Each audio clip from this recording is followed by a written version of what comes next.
back to my channel. My name is Johanna, and for those of you who are new here, welcome. And for those of you who are returning, welcome back. Here on my channel, I do planner and planner-related videos, DIY tutorials, budget videos, and the occasional new release video of items that I've listed to my Etsy shop. And if that is of interest to you, please consider subscribing to my channel. And if you hit that little notification bell, you'll always be notified of when I do load a new video. And if you could also comment on this video, share it, and give it a big thumbs up, that does help my channel grow and would be greatly appreciated. So we are in lesson 6 of my hand lettering series, From a Beginner for Beginners. And what we're going to be talking about today is working on some of the letters and why the first 5 letters of the alphabet is a trap. Now, as you know, as I've talked in previous videos, this is a DIY workbook hack that I've done. Basically, I've taken some workbooks that I picked up from Amazon, and they will be linked below, and I've put them on discs. Also, this series is really geared towards level 0 or absolute newbies to hand lettering. If you have any kind of experience, this may be rather slow for you. In the description box below, I do have some recommendations for some people that I watch and follow who have given me a lot of knowledge and inspiration. Now, what we're going to be covering today is some of the letters of the alphabet and why the first 5 letters of the alphabet are a trap when you are trying to learn hand lettering. And also, towards the end of the video, I will talk about the hot sauce method in regards to hand lettering. So I have not done any work. Well, that's not true. I actually had done some testing at work because I was curious about something, but we'll talk about that in a little bit. So what I want you to do, as we have started with all of the previous lessons, is I want you to do the big E at the top of your page. So it's the E plus the E on the shoulders. And then you're going to do a row of every single stroke that we learned. And the reason it gave me pause is because it doesn't have the ovals here. But I want you to just go through the practice so that you have the 10.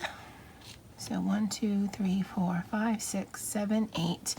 And then the ovals, and then the reverse ovals. And once you have all of that on your page, leave just a little room either at the top or the bottom, then bring me back and we'll get started with the lesson.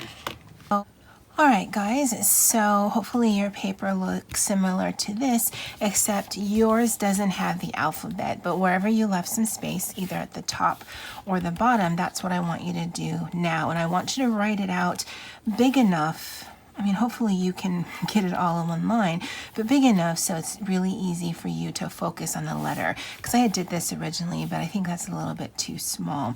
So go ahead and write your alphabet. You'll definitely want to have another sheet of paper handy, and then we'll get started with the lesson. All right, so what we're going to do first is we're actually going to look at the alphabet, because what we've done up until this point is just practice the strokes, practice what is going to make up the alphabet, okay? Now, as I was doing some research on how to make these letters, because again, we're learning together, I've come across some videos. One of the ones I think was really helpful to me was Lovely Letters. I don't know that she was in my description box below before, but she definitely will be going forward now.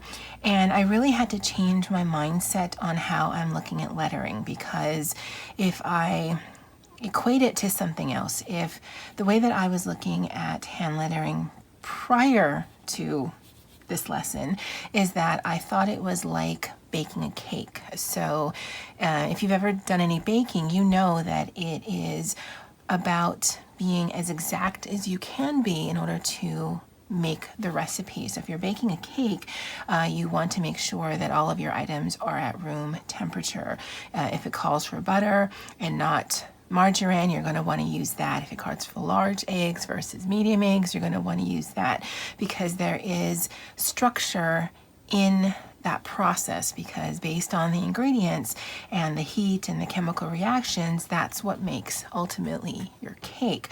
So you have to be very exacting when you are doing baking. I thought lettering was like that. I thought, all right, so if I learn all of the strokes, then there is going to be no deviance from that. And I kind of touched on that last week, because this is all I need to know, and then I can progress to the next part of the recipe and the next part of the recipe, and then I'll be able to beautifully hand letter like I see all the people on YouTube and Instagram do. Well, hand lettering is actually more like cooking, right? So if you are cooking lunch or dinner or breakfast, you can still have a recipe, but because it's less about chemical reaction and more about, well, what tastes good, what do you have on hand, you can play around with it and give it your own spin. So if you are making chicken tacos and you go into your pantry and you realize that you actually don't have any chicken, but you have some ground beef, then you can make beef tacos. Now it's going to taste different, but it's still going to be similar enough where you'd be able to identify it as, yeah, that's a taco. So that's where I really had to change sort of my mindset. Now I wanted to point that out, the cooking versus the baking difference, because later on I'll talk about how I think the hot sauce method will help you in your own lettering journey. So let's get back to actually looking at the letters. Now, because we started this in week 1, and this is the strokes in week 2, and because we do practice sets every single week, these here are the strokes that you've had the most practice on, because you've been doing multiple weeks of these. So for this week's lesson, I want to look for letters that are comprised of these things here. So the reason why I'm going to have you write the alphabet every single lesson now is because I really want you to look at the letters and how you think they might be structured. So if we're only focusing on really these two, but those will come into play, then I can already tell that none of these will work, because again, we're not, because you would think, oh, well, the H, well, no, the H gets into here and the J gets into here. So the first letter that really would use any of these strokes up here would really be the I. And then the M. And then the N. And nope, nope, nope, nope. Yes. Now these here, the V, the W,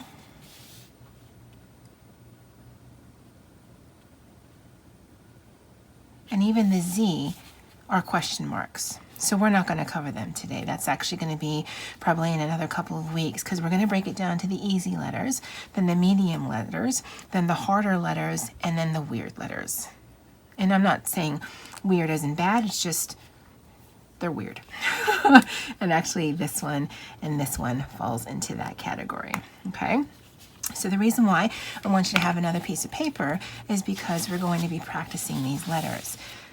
Now, why didn't I go into a whole little spiel about cooking and the whatnots and the wherefores? Well, I'm watching Lovely Letters, and she talks about some strokes that I didn't realize were things.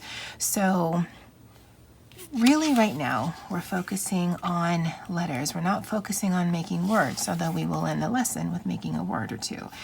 But to get yourself into the habit of, what you need to think about is, unless you're going to be doing block writing, where you're taking the components of the lessons that we've learned together, but you're not connecting them, because if you're doing this, then what I'm going to say next doesn't matter. But if you want to make it, well, definitely do it better than that. But if you want it to make it look like all of the fancy brush lettering that you see on YouTube and that you see on Instagram, then we need to be able to connect the letters.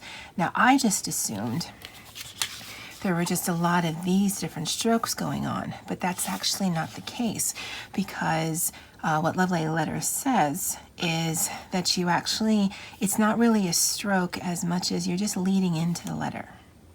Okay, so we're going to keep doing the hello, but the letters we'll be focusing on will be the ones there. But I just wanted to show this to you is because you're going to need to look at the letters, right? You're going to need to figure out what components makes up the structure of that letter, but then also how do I connect to the next letter?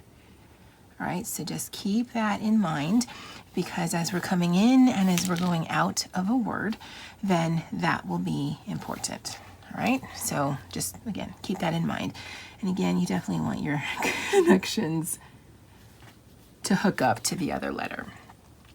Now, the letters in this lesson is what I consider the easy ones, because they use the overturns and the underturns. So if we work on the first letter, I, and I'm hoping that you can see that, we're actually just going to do that little lead in. And I'm pretty sure that has a name. I don't know it, and I don't really think it's that important right now. And then we're going to come down into an underturn, and then just bring up a little tail. Because again, with the I, because it's a lowercase I, it's definitely going to connect to another letter. It's either going to connect to the front or it's going to connect to the back. So I don't know how to do S's yet, but let's say we were doing the word ski.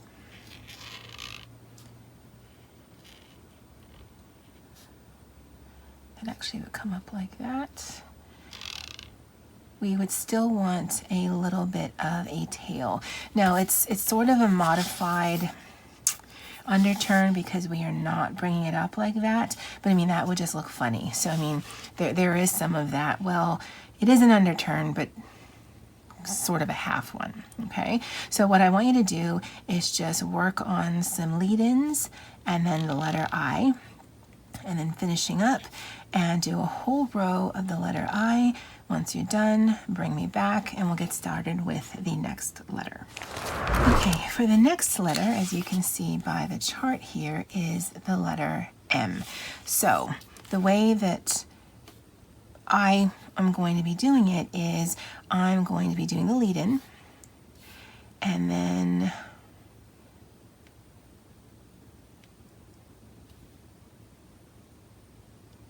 I guess we'd actually go right into the overturn.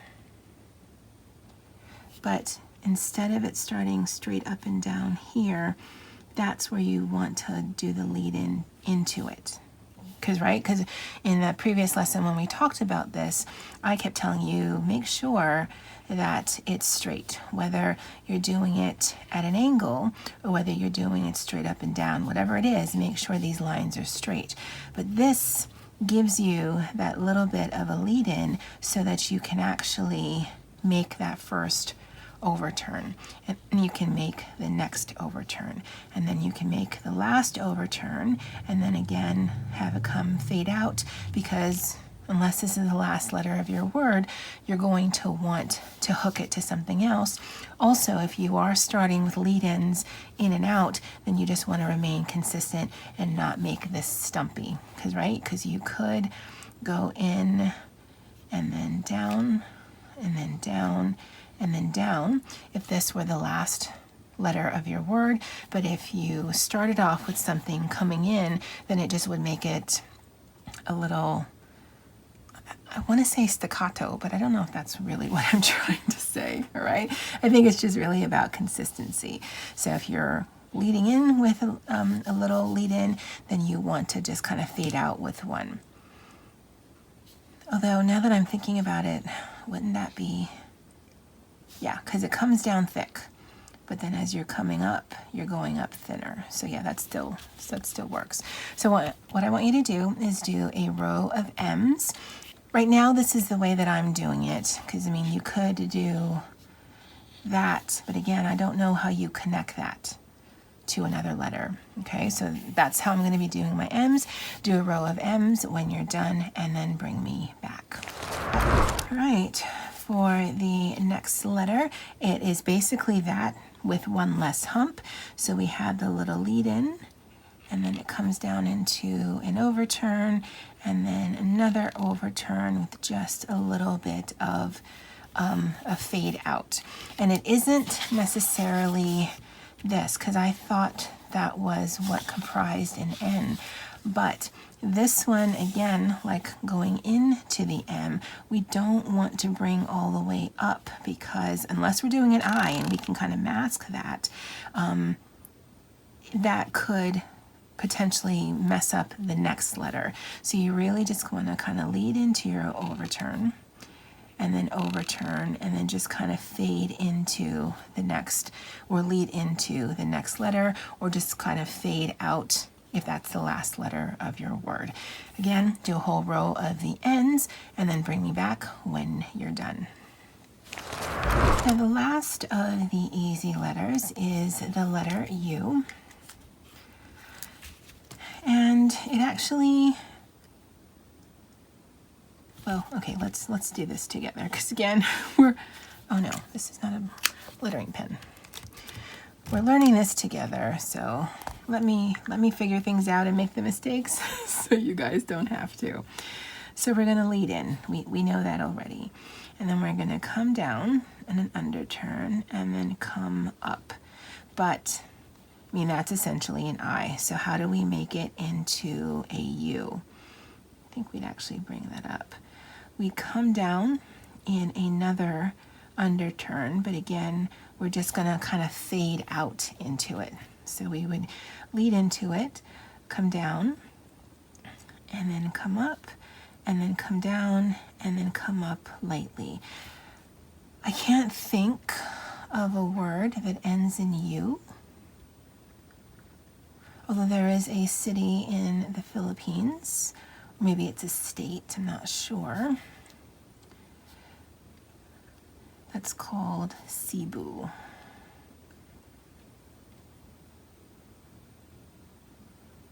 Now again, I'm not sure how this is supposed to be done, but I just really want to show you, I wouldn't want to leave that hanging, because I'm starting with a capital letter. I wouldn't necessarily do a lead in, but I certainly would want to have it come up like that. Okay, so do your row of letter U's, and then when you're done, bring me back. Okay, so you've got your I's, your M's, your N's, and your U's. Now that doesn't spell a word. Let's just make up a word so that we can use all our letters. So we're going to write the word NUMMI. We're going to do it all in lowercase letters, because we haven't even gotten to the point of capital letters. So we're going to lead in, and then come down, and then do an overturn, do our like little lead into the next letter, and we want to come down and bring that up, come down, bring that up, and we're going to go straight into the overturn, and the overturn, and the overturn, and we need to be aware that we're making another letter, so we come down into the I, and we have the word NUMMI. Now I love these little Pentel pens, but I think it might be easier to see the difference between the strokes with the Pentel. So let's do money. So we do the little lead in, down, and then down, and then down. Remembering we need to connect this to something, and then we'd come down into our underturn, go up, and then we need to come down into like a modified underturn, because we're not going to go up as high. Actually, we're going to go right into the letter. So that's an overturn and an overturn, and we need to finish up with the I, and we're going to finish up there. Yeah, that doesn't look super cute to me. Let's try this at an angle. So if we come up with, and then that, lighten pressure, and lighten pressure.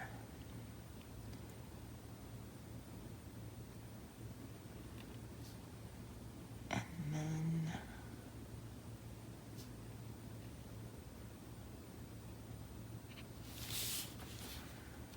I don't know if that looks better, but I certainly took more time at it.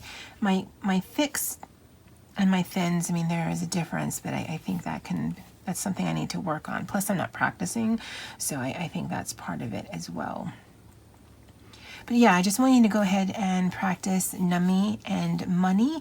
Do a row of each, and then when you're done, go ahead and bring me back. We'll talk about the hot sauce method, and we'll finish up the lesson. All right, guys, so what is a hot sauce method? Really, it's about, let's say you made a dish. You cooked something, and it's just not that great. It's edible, you're hungry, you don't want to cook something else, but it's not wowing you.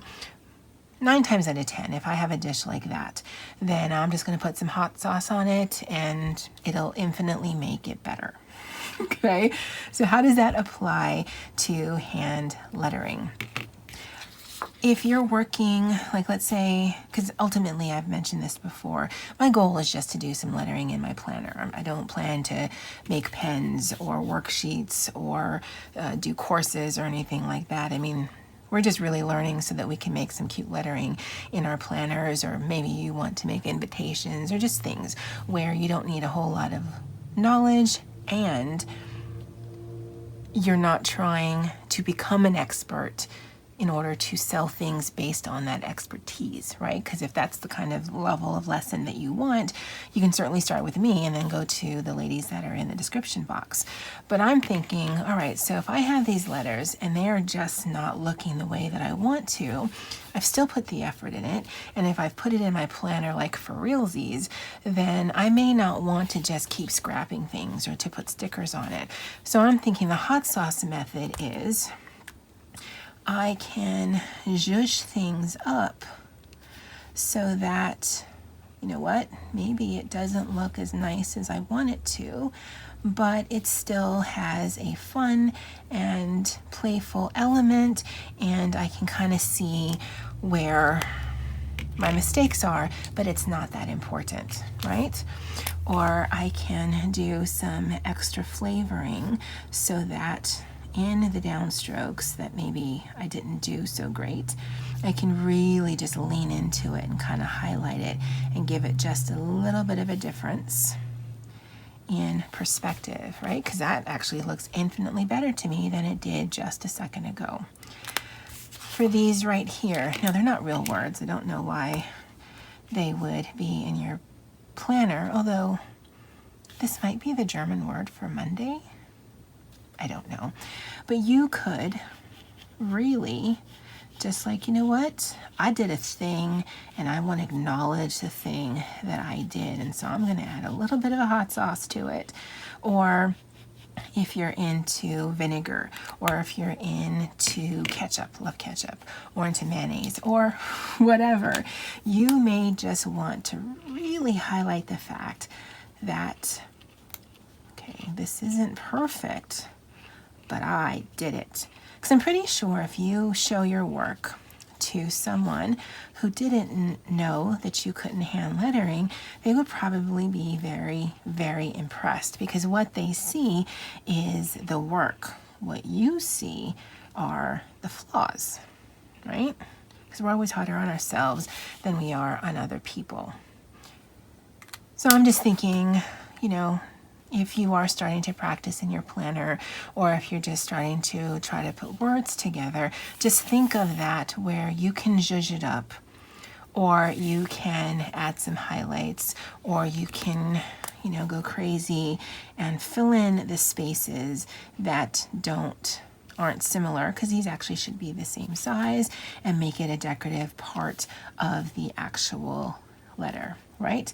Because then instead of a mistake, it is a creative process, right? So again, hot sauce method, it's just really about giving some additional flavor to whatever it is that you're cooking. Now, the last thing we're going to do in this lesson is we're going to do up here, and we always end our lessons with the word hello. And so this week, oh, and I did that wrong. We're going to just go with it. And the reason I can tell you I did that wrong is because the bottom of the H is supposed to land on this here, which is our base. This is our descender. We talked about that 2 weeks ago, but it's okay. These are part of the creative process. Literally just talked about that. And then the second word that I want you guys to work on is an actual word. And we've tried this one before. Let me use this little pen, and we're going to do the word mini. Nope, goes up.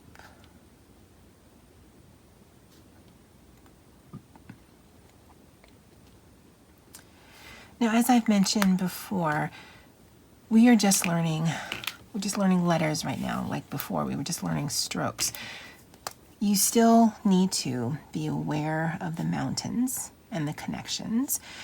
This lead-in thing, be aware of that as well. That's something you're going to want to practice. You know, the transitions between the thicks and the thins, you're going to want to practice. But we're just really just literally doing baby steps to just try to progress.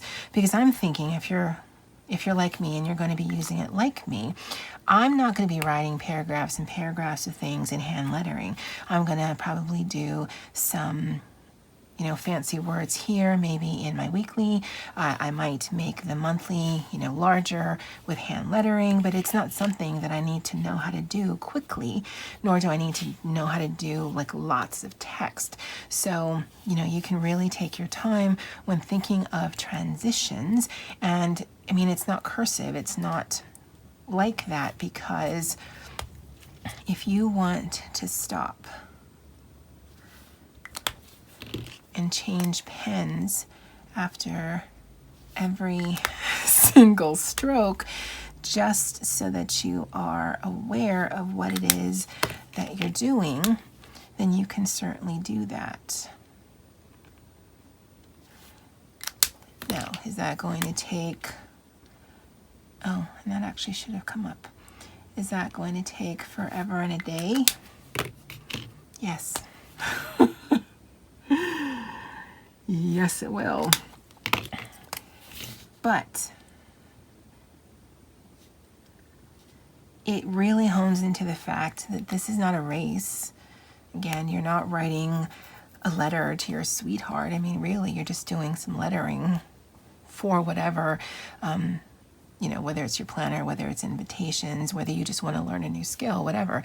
You're just doing a word or maybe a phrase, but you're not writing tomes and tomes of stuff with this method. So you can really just, all right, what stroke is this? And what stroke is this? And what stroke is this? And just really just be aware of the process. And that's why for coming lessons, we're always going to have the alphabet, because I really want you to look at the letters and think, all right, what of these makes up these letters?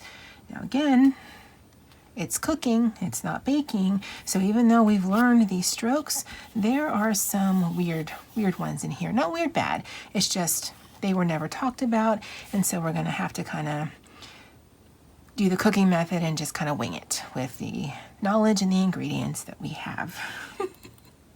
All right, guys, like I said, next week what we're going to be doing is we're going to be working on some of the medium level letters, and that will include some of our ascenders and our descenders, as well as the strokes there, and maybe even throw in some of the compounds just for good measure. Guys, I'm so thankful for you guys for joining me on this journey. we are learning together. And I want to actually thank Terry. She had DM'd me via Instagram on some of her practice worksheets, and I have to say, I think you're doing a fabulous job, Terry. And to be perfectly honest, I thought you just sent me a screenshot of the video, and then I realized you had actually copied exactly what I had written, including my name, because that's what threw me off. And then I saw that you had done the little drawing with like a waving hand, and you were just waving to me, and I just, oh, I'm not gonna lie, I had a little bit of a moment at that point. So I'm so glad for you guys. I'm just so happy that we're learning this together. If you do have any questions or comments, definitely leave them in the comments section below. And as always, guys, aloha.